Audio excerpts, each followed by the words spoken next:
everyone even has it, at least a smartphone. Perfect morning to our judges and all audience. Hi everyone, my name is Mikaela from Sekolah Bangun Insan Mandiri, Primary 3 student. I'm standing right here trying to give us more insights into why we should use gadget wisely. As we all know, gadget means a small useful device.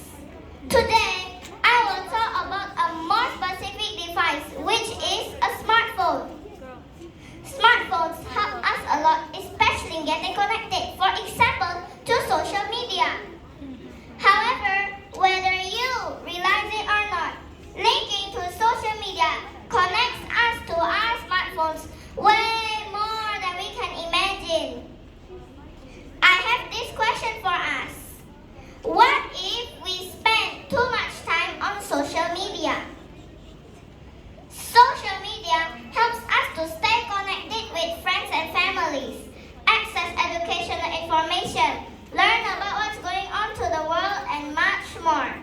In general, there is no harm in using it. But as we know, too much of anything is wrong, and the same goes for social media too. We spend quite some time scrolling to our screens.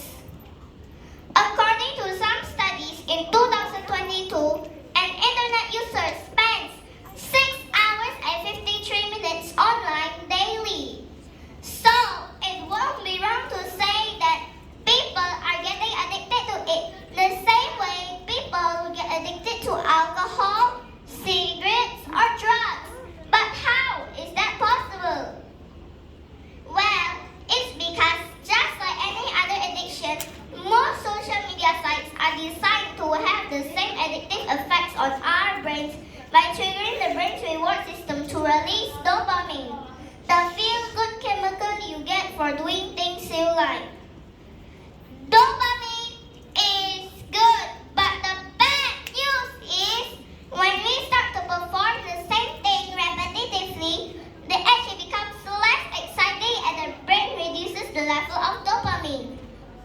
So, to get this dopamine back, we end up consuming more on these platforms to give us the same pleasure we experience with a lesser amount than before. And as our phones are easily accessible, in no time, we become addicted to these notifications on our phones.